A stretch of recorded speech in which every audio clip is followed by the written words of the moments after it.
The sun was a white-hot coin nailed to the sky above the Arizona Territory, July 1882. Dust devils danced across the cracked earth like restless spirits, and the only sound was the creak of saddle leather and the ragged breathing of a horse on the edge of collapse. Tomas Morales, a poor rancher whose spread amounted to 30 scrubby acres and a dozen half-wild cattle, rode with his head down, had brimmed dripping sweat onto the reins. His canteen had been empty since noon. His tongue felt like a strip of rawhide. It was returning from selling 2 steers in Tombstone, his entire profit for the year, when he saw them, 5 Apache warriors crouched in the shade of a solitary cottonwood, rifles across their knees, watching him with the flat, unblinking eyes of men who had already decided he was dead. Tomas' heart hammered so hard he thought the horse could feel it. He had heard the stories. Everyone had.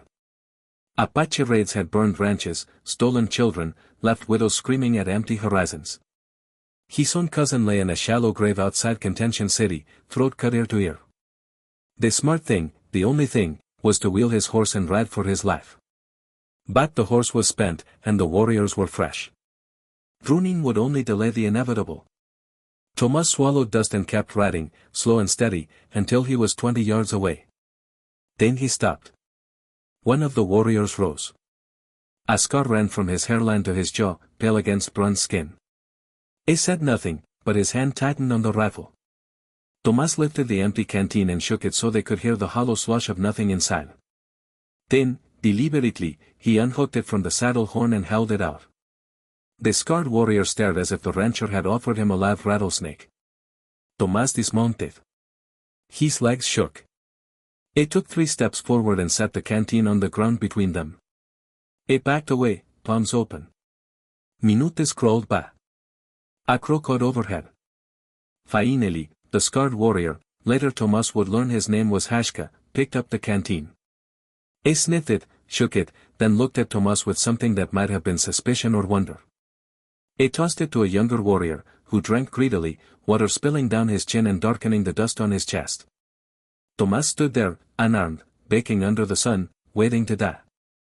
Hashka spoke in Spanish, rough but clear. Why? Tomas shrugged. His voice came out a croak. A man gets thirsty. The warriors exchanged glances. The youngest one laughed, an abrupt, startled sound. Anoter offered the canteen back. Tomas shook his head. Keep it. Hashka studied him for a long moment. Then he reached behind his back and drew a skin of water, full and cool from some hidden spring. He tossed it underhand. Tomas caught it. The weight of it felt like mercy. He drank. The water tasted of moss and mountain snow. When he lowered the skin, Hashka was already turning away. The warriors melted into the mesquite-like smoke. Tomas rode home in a daze. He kept expecting arrows between his shoulder blades, but none came. 3 nights later, the sky over the Dragoon Mountains glowed orange. Riders had hit the Sanchez Ranch, again.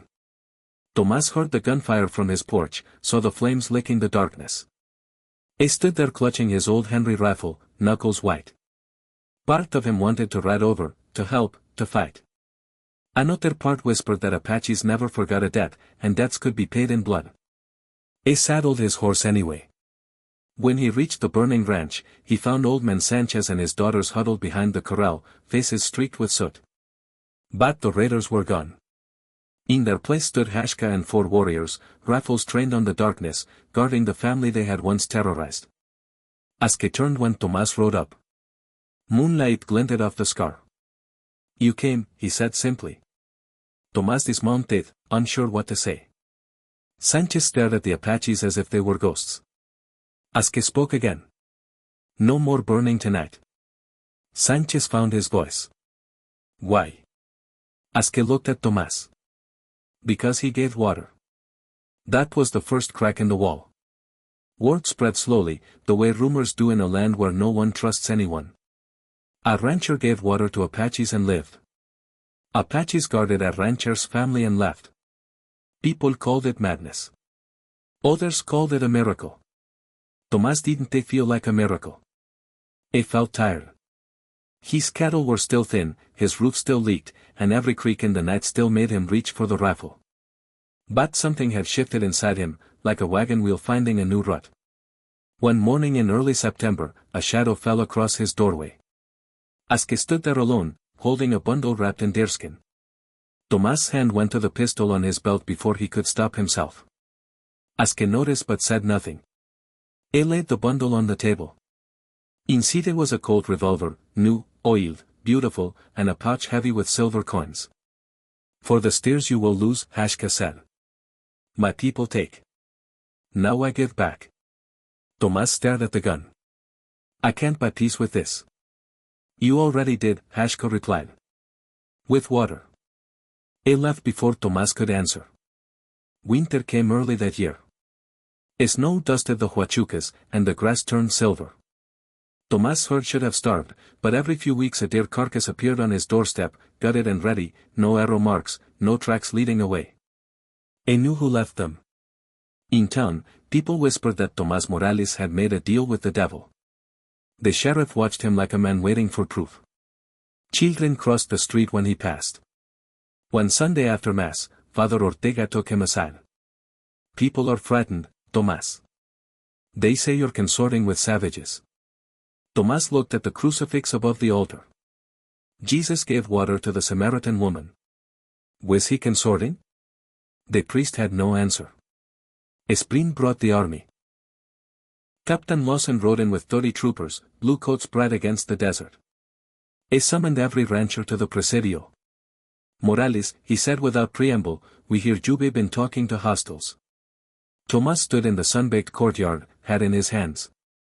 I gave a man a drink of water, Captain. That's all. Lawson's eyes were cold. Men have died for less. That night, Tomás sat on his porch, cleaning the cold Hashka had given him. The metal gleamed like a la. He thought about riding away, Mexico, California, anywhere, but the land had its hooks in him. This was home, cracked earth and all. Beats in the dark. Stood, rifle ready. Hashka appeared out of the night, leading a limping pony. Behind him walked a woman wrapped in a blanket, carrying a child no more than 3 years old. The child's face was flushed with fever. Aske's voice was hoarse. Army came to our camp. Burned everything. My sister, he gestured helplessly at the woman. The boy burns inside. Tomás looked at the child's glazed eyes. He thought of his own son, dead of fever 5 years ago, buried under a mesquite tree. Without a word, he took the child from the woman's arms. Bring her inside. He laid the boy on his own bed, fetched the last of the quinine he kept for himself. The woman watched every move, terrified. Aske stood in the doorway like a statue. Hours passed. Tomás bathed the boy's forehead with cool water from the well. At dawn, the fever broke. The child whimpered, then slept. The woman wept silently. Aske's shoulders sagged with relief. Tomás poured coffee for all of them. They drank in silence. Finally Hashka spoke. Captain Lawson rides to our hidden camp tomorrow. He will kill everyone. Tomás felt the old fear call in his gut. How many? 40. Old men, women, children. Tomás stared into his cup. 40 lives. One side or the other, someone would hang for this. He made his choice. Before sonrise, he saddled his best horse and rode hard for Fort Huachuca. He demanded to see Captain Lawson. The sentries laughed until he mentioned Apache gold guiding the troops to a hidden rancheria. Greed opened the gate. Lawson listened, eyes narrowed. Tomás spun a tale of secret trails and buried weapons. He drew a map, false, every line of it, and watched Lawson's troops saddle up, eager for glory. Then Tomás rode like hell for the mountains. He found Aske's people at dusk, huddled in a box canyon. Panic rippled through them when they saw him.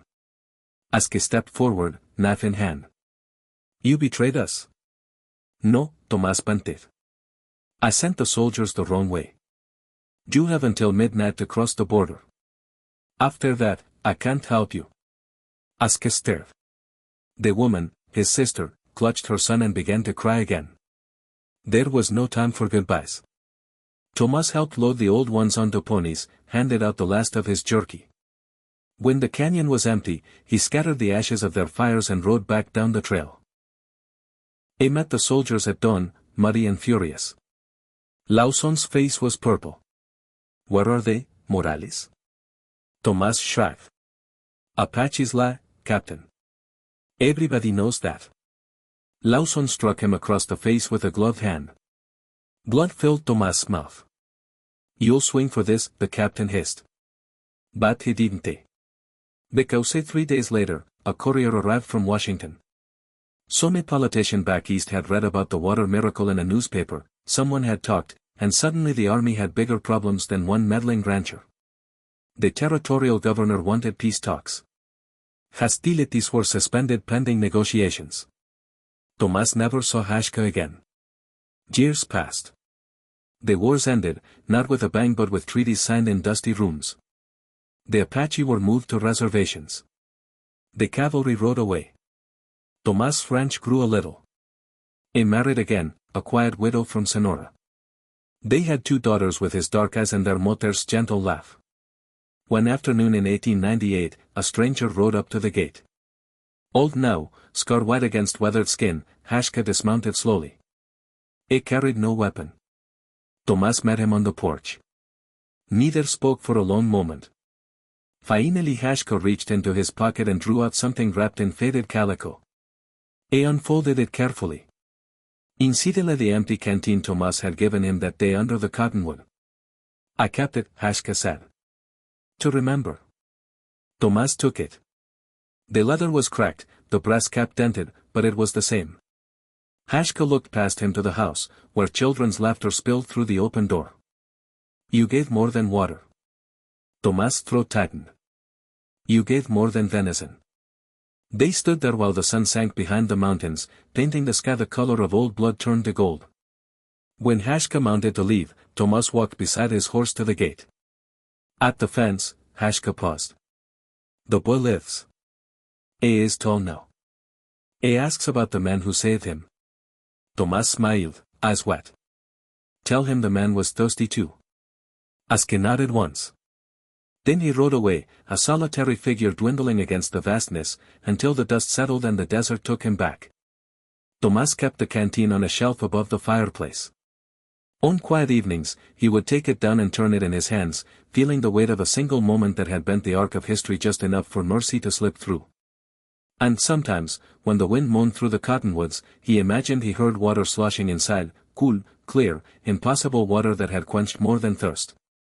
It had quenched a war.